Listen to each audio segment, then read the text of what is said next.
सबसे पहले राजीव आपके पास आ रही हूं हेट स्पीच के विश्लेषण के लिए। आजम खान को जो हेट स्पीच मामले में सजा हुई है राजीव, क्या राजनेता सबक लेंगे, ध्यान रखेंगे कमिंग इलेक्शन में, गुजरात में, हिमाचल में, या इसके बाद जो चुनाव आएंगे या कोई भी पब्लिक प्लेटफॉर्म हो, मंच हो, बोलने से बचेंगे? सबक है क्या ये उनके लिए बड़ा, और इसमें कोई किसी भी पार्टी का नेता अछूता नहीं है?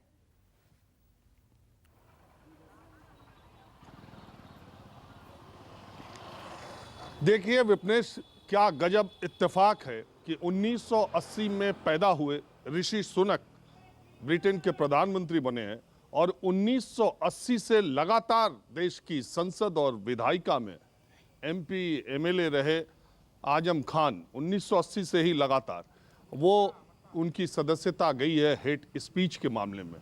हम कहां से कहां तक पहुंचे हैं। जो व्यक्ति 42 सालों से कानून बनाने वाली संसद और विधायिका का सदस्य रहा है, उसके ऊपर आरोप है ऐसे नेता पर कि उन्होंने इस तरह की भाषण, इस तरह की बातें कही हैं जो कि नफरत फैलाने वाली है, और इसलिए उनको सजा भी सुनाई गई है और उनकी सदस्यता भी रद्द हुई है। हमने जो हाल में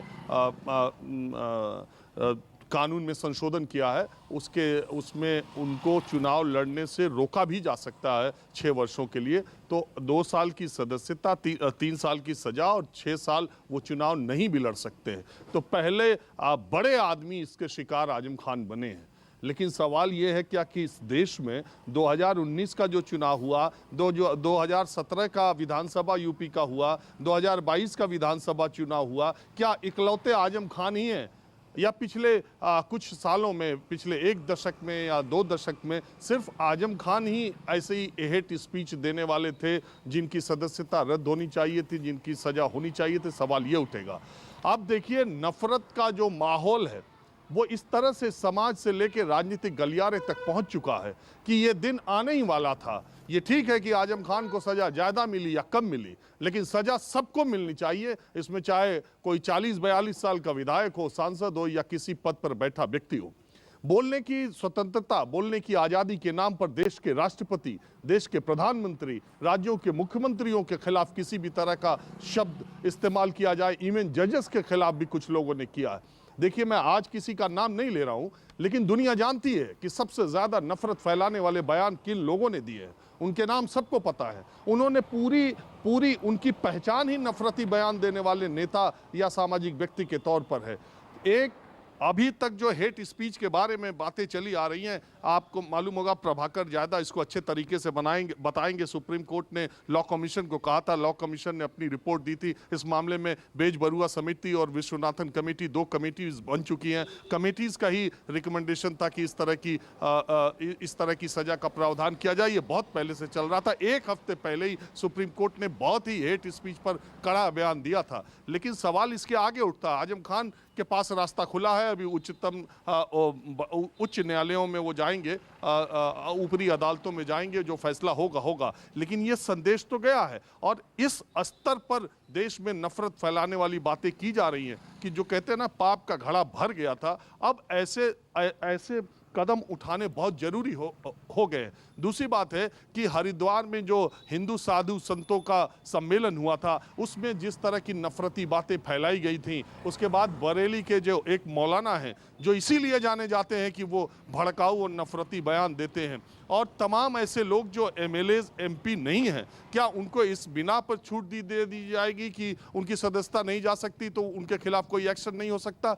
मुझे लगता है। और सबसे बड़ी बात, ये जो नफरती डिबेट, टीवी डिबेट करने वाले जो एक प्रथा चल पड़ी है, इसको भी अब लगाम लगेगी क्या? आज की सुबह जब हुई और अखबारों में ये बातें आ गई कि हेट स्पीच पर आजम खान को पूरा देश जान गया, हम चर्चा भी कर रहे हैं, तो क्या इसके बाद देश में हेट स्पीच का मसला जो है वो बंद होगा? देश में नफरत फैलाने वाले लोग अब बाज आएंगे? और अगर नहीं आएंगे तो संस्थाएं क्या अपना पराया छोड़ करके सबके खिलाफ एक सा एक्शन लेंगी?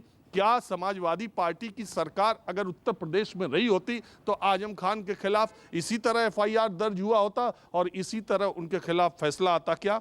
क्या भारतीय जनता पार्टी के 2019 और 22 के चुनाव के दौरान जिन नेताओं ने भाषण दिए थे और जो अभी भी दिए जा रहे हैं, क्या उनके खिलाफ भी इसी तरह के FIR हुए हैं? क्या बहुत चर्चित मामला आपने नाम लिया ही है, उसमें क्या एक्शन अभी तक हुआ है? कौन जेल की सलाखों में पीछे नफरत फैलाने वाले लोग गए? देखिए, जब फैसला या कोई भी एक्शन होता है वो सब पर बराबर अगर तरीके से नहीं हुआ तो फिर संदेश गलत जाता है। तो अब ये तय है कि आने वाले दिनों में चाहे वो कोई भी हो, नफरत फैलाने वाले लोग अगर उनके खिलाफ आजम खान की तरह ही एक्शन नहीं होंगे तो फिर ये सेलेक्टिव सजा देने का जो फिर मामला तूल पकड़ेगा और फिर लोगों में ये गलत संदेश जाएगा कि किसी के खिलाफ तो आप जो है एक्शन ले रहे हैं और किसी को अपने पराये में भेद करके जो आपके साथ है उसके साथ नहीं हो रहा है, जो आपके साथ नहीं है उसके खिलाफ एक्शन हो रहा है। तो सवाल यही है कि क्या आज के बाद उन सारे लोगों की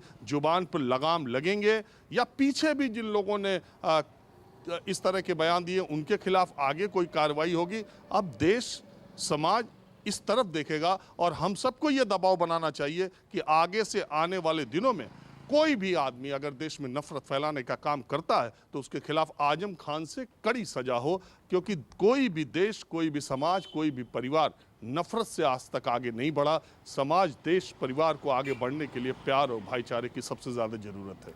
बिल्कुल राजीव, आपने बहुत अहम बातें कही और एकदम सच भी कही हैं। नमस्कार, मैं हूं मानक गुप्ता। अगर आपको हमारा ये वीडियो पसंद आया हो तो इसे लाइक और शेयर जरूर करें और हाँ, हमें सब्सक्राइब और फॉलो करना ना भूलें ताकि आप देश और दुनिया की कोई खबर मिस ना करें। तो जुड़े रहिए हमारे साथ और देखते रहिए News 24।